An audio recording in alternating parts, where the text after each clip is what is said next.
नमस्कार, मैं हूं सुमेश ढाका और आप देख रहे हैं VTS लाइव न्यूज़। इस वक्त हम चरखी दादरी के पूर्व विधायक मेजर नरपेंद्र सांगवान के यहाँ घर पर मौजूद हैं और आज उनके द्वारा एक बड़ी कार्यकर्ता बैठक यहाँ पर बुलाई गई थी क्योंकि लोकसभा चुनाव चल रहा है और लोकसभा चुनाव में उनके द्वारा कहीं ना कहीं एक अपील की गई है कि वो कांग्रेस प्रत्याशी हैं राव दान सिंह, उनके प्रति जो सभी लोग वोट करें। तो उसके लिए आज यहाँ पर एक जो बैठक है कार्यकर्ताओं की वो यहाँ पर बुलाई गई थी और यहाँ पर अभी आप देख सकते हैं बैठक खत्म हुई है और उसके बाद जरा बात कर लेते हैं। यहाँ पर कुछ लोग हैं यहाँ पर मौजूद। जी सर, क्या हालचाल अब बता दिया है मेजर साहब ने आप लोगों को? मेजर साहब ने राव दान सिंह के लिए बताया भाई वोट डालने के लिए कांग्रेस की, बस। तो डालने वाले हैं फिर? हाँ बिल्कुल डालेंगे, क्यों नहीं डालेंगे जी, डालने वाले हैं जी। ताऊ जी नमस्कार। नमस्कार भाई। कि कुछ बता गए आज मेजर साहब? मेजर ने बता भाई वोट दियो कांग्रेस की और क्या बताओ थे जी। तो के कुछ हालचाल चल रहा है आजकल गाँव में और सारी जगहों पर? मैं तो ठीक चल रहा भाई, माहौल ठीक से बढ़िया है। चलो जी, बढ़िया है। और यहाँ पर और भी लोग हैं जी, क्या कुछ बता गए हैं और क्या कुछ आप लोगों ने मांगे रखी हैं? आज मांग नहीं, हर वर्ग त्रस्त है। मैं एक पेंशन विहीन कर्मचारी हूँ, ओल्ड पेंशन स्कीम के लिए यहाँ आए थे। ये जो इंडिया ब्लॉक है उन्होंने इस बात को माना है और कुछ राजस्थान में कांग्रेस की गवर्नमेंट ने दिया है, तो कर्मचारी वर्ग हर इसके साथ खड़ा है। और मोदी जी बुराई के सिंबल बन चुके हैं, चाहे देश के संवेदनशील मामले हो, चाहे पहलवान बेटियों का हो, चाहे यूपी का सिंगर का मामला हो, प्रधानमंत्री जी उस पर बोलते नहीं, इसलिए तंग आ रहे हैं। एक जागरूक भारतीय नागरिक होने के नाते हम इस बुराई का विरोध करने के लिए, हमारे हक की लड़ाई लड़ने के लिए, इसलिए यहाँ आज इस मीटिंग में आए थे और हम इसका समर्थन। क्या अपील की गई है इनके द्वारा? क्या कांग्रेस का समर्थन आप लोग भी कर रहे हैं फिर? हम कांग्रेस का समर्थन नहीं, हम मुद्दों पे समर्थन कर रहे हैं। हमको राजनीतिक कार्यकर्ता नहीं है। जो प्रधानमंत्री जी ने जो वायदे किए थे उन पे खरे नहीं उतरे, बुराई का एक सिंबल बन चुके हैं। और उसके लिए चाहे वो प्राइवेटाइजेशन हो, कर्मचारियों की मांगे हों, किसानों की मांगे हों, हम किसान से भी जुड़े, किसान परिवार से ताल्लुक़ रखते हैं, सरकारी कर्मचारी हैं, ऑफिस के लिए हमारी मांग है वो पूरा नहीं कर रहे, इसलिए हम मुद्दों पे समर्थन कर रहे हैं। हम किसी राजनीतिक दल से जुड़े हुए नहीं, इन मुद्दों को यहाँ जोर शोर से उठा गए, चाहे किसान का हो, कर्मचारी का हो, फौजी का, उसके लिए हम समर्थन के लिए आए। जी, तो मुद्दों को के लिए करके समर्थन है। मुद्दे क्या कुछ बता दिए हैं तो जी, अब क्या कुछ कांग्रेस पूरा करने वाली है? एक तो बुढ़ापा पेंशन है, ये 3,000 के 6,000 रुपये कर देंगे। गरीब आदमी है जो हरिजन बैकवर्ड, जिनके पास रहने के लिए मकान नहीं है, उनको 100 गज के प्लाट दिए जाएंगे। साथ में 2 कमरे और रसोई और बाथरूम बनाकर तैयार किए, जो इस सरकार में 10 साल के शासन में एक भी किसी गरीब आदमी का इन्होंने प्लाट नहीं दिया है। और नौजवान जो लड़के हैं जो इसमें बेरोजगार हो गए, जो नशे की तरफ और जा रहे हैं हमारे बच्चे, उनको रोजगार देने का जो 30 लाख पद हैं उनको भरने का काम करेंगे और स्वच्छ प्रशासन देंगे। आज पूरा हरियाणा प्रदेश में, क्या हिंदुस्तान में गुंडागर्दी आलम है, सब रोजगार खत्म हो गए हैं। नए नए रोजगार का इन्होंने आश्वासन दिया है।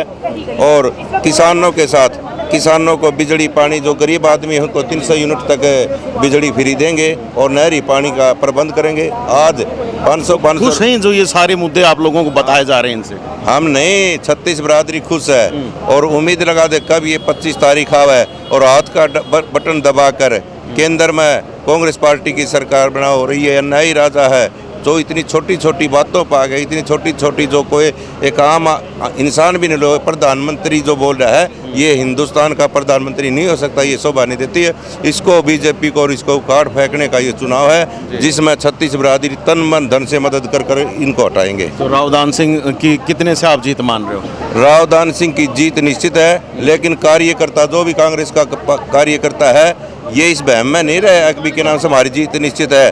25 मई की रात तक, जब तक पोलिंग नहीं होले तब तक ये चैन से नहीं बैठे। हार जीत का फैसला ये क्रिकेट में जिस तरह लास्ट बॉल पर फैसला होता है, इसी प्रकार एक एक वोट की कीमत है। गिनती होगी जब विजयी मानेंगे। लेकिन राव दान सिंह का जो गांव में, शहरों में, 36 बरादरी में जो रुझान है, उससे जीत शायद 1 लाख वोटों से ऊपर की लग रही है। जी, क्या हालात लग रहे हैं? हालात बहुत अच्छे हैं। सर्वप्रथम तो मैं VTS न्यूज़ का धन्यवाद करता हूं कि समय समय पर जनहित के मुद्दों को उठाते रहते हैं। आज हम देखें, क्योंकि पिछले जब से सरकार आई है 2014 से 10 साल के दौरान हम देखें कोई भी वर्ग इनसे संतुष्ट नहीं है, चाहे वो किसान हो, चाहे कर्मचारी हो, चाहे मजदूर हो, चाहे आंगनबाड़ी वर्कर हो, दूसरे वर्ग हों। इसलिए इंडिया गठबंधन के पक्ष में हालात बहुत अच्छे हो रहे हैं और एक तरफा सी इसकी जीत होती दिखाई दे रही है। जहाँ तक कर्मचारियों से संबंधित बात है, मैं कर्मचारियों के मुद्दे को उठाऊंगा, क्योंकि बार बार जब ये सरकार आई थी तो इन्होंने ये नारा दिया था बेटी बचाओ बेटी पढ़ाओ। उसके पश्चात इन्होंने आते ही हरियाणा में 508 स्कूल बंद कर दिए, मिडिल स्वतंत्र स्कूल जो भी थे वो सारे बंद कर दिए और न्यू एजुकेशन पॉलिसी के नाम से जो ये लेकर के आए हैं उसमें स्कूल मर्जीकरण का चल रहा है, स्कूलों को मर्ज करने के लिए। इसी संदर्भ में हरियाणा विद्यालय अध्यापक संघ ने 180 दिन का शिक्षा मंत्री के आवास पर यमुनानगर में आंदोलन चलाया, जिसके कारण इन्होंने कुछ ढील दी, लेकिन जस से तस नहीं हो रहे और इन्हीं पॉलिसीज को लेकर के आज शिक्षा सबसे बड़ा जरूरत है लोगों की, और शिक्षा को ये व्यापारीकरण बना दिया। कांग्रेस करेगी ये सारे मुद्दे पूरे? बिल्कुल। सबसे बड़ा जो कर्मचारियों का मुद्दा है पुरानी पेंशन बहाल करवाने का है, और हरियाणा में बार बार कांग्रेस के जो नेता प्रतिपक्ष हैं चौधरी भूपेंद्र सिंह हुड्डा वो कहते हैं सार्वजनिक तौर पर कि हम आते ही पुरानी पेंशन लागू करेंगे। हालांकि मैनिफेस्टो में इन्होंने नहीं दिया, लेकिन इनकी जो दूसरी पार्टियों के सहयोगी हैं उन्होंने मैनिफेस्टो में दिया है। हरियाणा विद्यालय अध्यापक संघ ने 7 सूत्रीय मांग पत्र को लेकर के सभी नेताओं से इन्होंने अपने ज्ञापन दिए थे। उसमें चौधरी भूपेंद्र सिंह हुड्डा ने भी, दूसरी पार्टियों के नेताओं ने भी ये कहा था कि यदि इंडिया गठबंधन की सरकार आती है तो हम ये लागू करेंगे। तो इसलिए हमें पूरा विश्वास है कि ओपीएस भी लागू होगा, नई शिक्षा नीति भी बंद होगी, इसलिए इसका मुद्दों पर समर्थन कर रहे हैं। और हमारे साथ यहाँ पर मेजर नृपेंद्र सांगवान यहाँ पर मौजूद हैं। जी सर, 2 मिनट लेंगे हम आपकी। क्या कुछ आज कार्यकर्ताओं को आह्वान कर दिया गया है, क्या कुछ आपने उनको बता दिया है किसको वोट डालनी है? मैंने तो पहले भी बोला था और आज फिर बोल दिया है कि कांग्रेस को वोट डालनी है और दान सिंह को जिताना है। जी, तो कांग्रेस को वोट डालनी है, दान सिंह जी को जिताना है। क्या लग रहा है अभी माहौल क्या बनता जा रहा है और क्या बनता जा रहा है कि भी कांग्रेस का ही माहौल बनता जा रहा है। मैं कुछ दिन पहले सरसा में भी था, वहाँ पे भी बहन शैलजा का बढ़िया माहौल बन रहा है, और यहाँ पे आया मैं कल से, और यहाँ पे भी माहौल जो मुझे नज़र आ रहा है, जो लोगों से बात कर रहे हैं, माहौल कांग्रेस की तरफ है और हमने और जोटा मार देना है। काफ़ी दिन बाद आप दादरी पहुंचे अपने कार्यकर्ताओं के बीच अचानक से, और बड़ी भीड़ आपने एकदम से जुटा दी है, तो लगता है कि जो राव दान सिंह है बड़े बहुमत से जीत पाएंगे? बड़े बहुमत से जीतेंगे राव दान सिंह जी। तो ये जो भाजपा कह रही है कि 400 पार, इस तरह के जो दावे किए जा रहे हैं उनको कैसे लेते हैं आप? क्या वो जो दावे हैं खोखले साबित होंगे? वो तो खोखले साबित होंगे, पर उनके दावों पे हम जाते नहीं, क्योंकि प्रधानमंत्री जी कुछ का कुछ भी बोल देते हैं। तो इसलिए मैं तो अपने स्टेट तक सीमित हूँ, मैं अपने हलके तक सीमित हूँ, और यहाँ से हम दान सिंह को अच्छे बहुमत से जिता के भेजेंगे। जी, दान सिंह जी को अच्छे बहुमत से जिता के भेजेंगे, ये कहना है मेजर नृपेंद्र सांगवान का। पूर्व विधायक रहे हैं चरखी दादरी से, और उस दौरान में काफ़ी बेहतरीन कार्य इनके द्वारा भी किए गए थे। तो एक आखिरी सवाल आपसे पूछूंगा, आने वाला जो विधानसभा चुनाव है उसके लिए आपकी तैयारियां कैसी चल रही हैं? देखो, तैयारियां तो मेरी नहीं, भाइयों की चलती हैं जी। मैं जो भी कैंडिडेट होता है वो तो नाम मात्र पे होता है, और जो ऊपर के हाई कमांड का फैसला होगा, मैं तो एक डिसिप्लिन्ड सोल्जर हूँ, हमेशा उसके तहत खड़ा हूँ। हाँ, अगर मेरे को आपकी तरफ से पूरी तैयारी है? हाँ, अगर मेरे को दायित्व दिया गया तो बढ़िया इलेक्शन लड़ेंगे जी। बढ़िया इलेक्शन लगे हैं, काफ़ी सारे सपोर्टर भी यहाँ पे आप देख सकते हैं, यहाँ पर साथ में हैं। बलराज जी, पहले बसपा चले गए थे, वापस से अपनी खुद की पार्टी में वापस आ गए हैं। तो डेपुटेशन पे था, मैं मेजर साहब के साथ हूँ, ठीक है ना, और कोई मेरी पार्टी वार्टी नहीं थी। एक शब्द आपने कहा भीड़, भीड़ नहीं, ये जन सैलाब था। ये मेजर साहब के कार्यकर्ता जो थे ना, जैसे फौज नहीं होती, फौज मेजर साहब ने फौज में की है, यहाँ भी इनकी फौज है एक, और ये आम वो नहीं थे, भीड़ नहीं थी।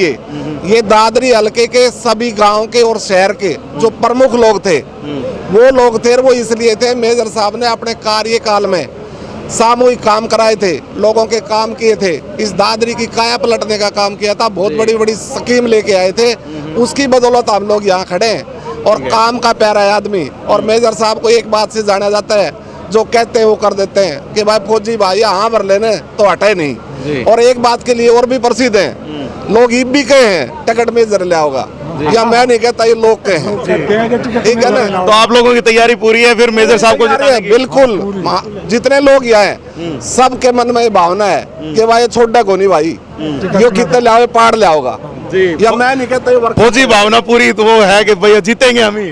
बिल्कुल, देखो टिकट लेना इनका काम है, ये जो भाईचारा रहे ना, ये चाहे कितने जन्म आए, मन ने तो सबसे पहले उलाना दिया, घड़े तो घड़े रहा करो, लेकिन यह बढ़ाई है, ये मेजर साहब के काम बोल रहे हैं कि एक एक आदमी 12 बजे तंबू नीचे खड़े हैं धूप में, ठीक है ना, और हजारों की संख्या में है। सुबह 8 बजे मिल के चला गया, कोई 9 बजे मिल के चला गया। पिछले जिस दिन से टिकट मिली है इनका एक आदेश है, एक है संदेश है कि भाई राव दान सिंह को जिता दो, वो मेरा साथी है, राव दान सिंह जीतेगा तो मेजर साहब को मजबूती मिलेगी, और राव दान सिंह का जो हाथ का निशान का बटन है उसने ज़्यादा से ज़्यादा दबाओ और मेजर साहब को आगे बढ़ाओ। जी बिल्कुल, और यहाँ पर आप देख सकते हैं काफ़ी सारे जो समर्थक हैं अभी भी यहाँ पर मौजूद हैं और मेजर नरपेंद्र सांगवान के समर्थन में खड़े हैं, और मेजर साहब के द्वारा आज बड़ा कार्यकर्ता सम्मेलन कर करके यहाँ पर बोल दिया गया है उनके द्वारा कि मेजर जो राव दान सिंह जी हैं जो लोकसभा प्रत्याशी हैं यहाँ जो इंडिया गठबंधन की तरफ से, तो उनका पूर्ण रूप से समर्थन करें और उनको बहुमत से जिता करके पार्लियामेंट में भेजें ताकि यहाँ की एक आवाज़ है वहाँ पर भी गूंज सके। तो यहाँ पर जो सभी लोग हैं इनसे थोड़ा थोड़ा बात करते हुए हम आगे चलेंगे कि कैसे कैसे क्या कुछ इन लोगों की तैयारियाँ। जी सर, क्या तैयारियाँ आपने कर दी हैं? सबसे पहले तो मैं आपके चैनल का धन्यवाद करता हूँ। आपने देखा होगा जब मेजर साहब का जब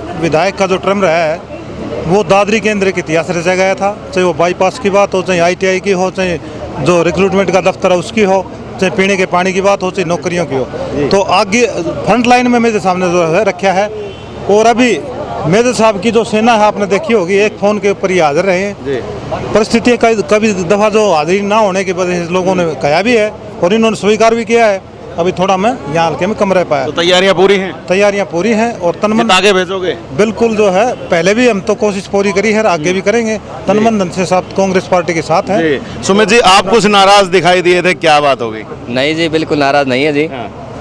ये तो छोटी मोटी बात है, पार्टी में होती रहती है जी। तो तैयारियाँ कैसी हैं आपकी? तैयारियाँ बहुत बढ़िया चल रही है जी। जिता के मानोगे? बिल्कुल जी, हम क्या जी, पूरी जनता साथ है, पूरे जो है भाजपा के लोग भी कहते हैं कि हम भी जिता के मानेंगे। ये तो आपको भी पता है जी जनता किसके साथ है। मैं राव दान सिंह जी के साथ रहता हूँ। आज मेजर साहब का प्रोग्राम था इसलिए मैं यहाँ पे आया हूँ। रात को 11-11, 12-12 बज जाते हैं, और जहाँ भी प्रोग्राम होता है ना वहाँ पे भीड़ ना उड़ती नहीं है, मतलब रातों लोग जागते हैं। क्योंकि दान सिंह जी जो इतने बढ़िया ईमानदार नेता है, 4 बार MLA रह चुके हैं, सबके काम करवाते हैं, अच्छे आदमी हैं, तो बहुत ज़्यादा वोटों से राव दान सिंह जी जीतेंगे। जी भाई, क्या कहना चाहोगे? भाई साहब, बेरोजगारी महंगाई ज़्यादा है आज के टाइम पे। बीजेपी ने बेरोजगारी महंगाई इतनी डाल दी है, महंगाई GST लगने के कारण, गबर टैक्स लगने के कारण महंगाई आ गई है। और जो बेरोजगारी है वो 2 करोड़ रोजगार देने की बात की थी बीजेपी पार्टी ने, नरेंद्र मोदी जी ने, तो 2 करोड़ रोजगार नहीं मिले हैं। तो गुस्सा है उस चीज़ का। बोल रहे थे कि 15 लाख खाते में आएंगे, अमित शाह जी इंटरव्यू में बोल रहे थे, नहीं आए 15 लाख रुपए अकाउंट में। ठीक है, किसी के अकाउंट में नहीं आए। और महंगाई गबर टैक्स GST लगने के कारण हर ट्रैक्टर पर देख लीजिए, किसान के यंत्रों पर भी GST लग रही है जी। हाँ, तो अब क्या करने वाले हैं खुद भी और आपके आस पड़ोस वालों को? आने पर इंडिया गठबंधन की सरकार आने पर 30 लाख पद 15 अगस्त तक तुरंत भरे जाएंगे जी। इधर कुछ कह रहे हैं जी। जी, ये वोट भी ना पड़ने दो आगे, जब मोदी फिर आ गए तो जी संविधान भी खतरे में से। ठीक है, हाँ, बड़का तो बचा लिया जाएगा संविधान। हाँ, भारत कोशिश है कांग्रेस का हाथ मजबूत करांगा। लेकिन उधर भाजपा वाले तो कह रहे हैं हम संविधान को छेड़ ही नहीं रहे हैं। हम बछेड़े को नहीं, साहब के वोट को नहीं पड़ने देगो। अच्छा, यह योजना मिल गई नहीं इसने, वोट भी ना पड़ने दो। जिस तरह चीन से, रूस से, ये और देश से वो सिस्टम पूरा कर दो भारत में जी। वोट नहीं गिरने देंगे जी? हाँ जी, वोट नहीं गिरने देगा मोदी। ऐसा क्यों लगता है आपको? क्योंकि अब उसकी सत्ता ऐसे, वो तो हिटलर आदमी है, उसकी तरह काम करता है वो जी। हिटलर आप बोल रहे हैं? हिटलर तो बड़ा ही क्रूर आदमी था। ऐसे ही करता है वो, लेकिन काम कुछ नहीं करता, बोलता खाली है। ये देख लीजिए जी, काफ़ी सारी जो संज्ञाएं हैं वो यहाँ पर दे दी हैं, लेकिन हम आपको यही कहेंगे वोट डालिएगा, एक अच्छी सरकार चुनिएगा, और एक अच्छी सरकार चुन करके एक बेहतर जो सरकार है वो जब बनाएंगे तो आपके काम भी होंगे। तो कुछ नई सूचना और जानकारियों के साथ फिर कभी हाजिर होंगे, तब तक के लिए आप मुझे दीजिएगा इजाज़त। मैं Sumesh Dhaka, VTS live news के लिए।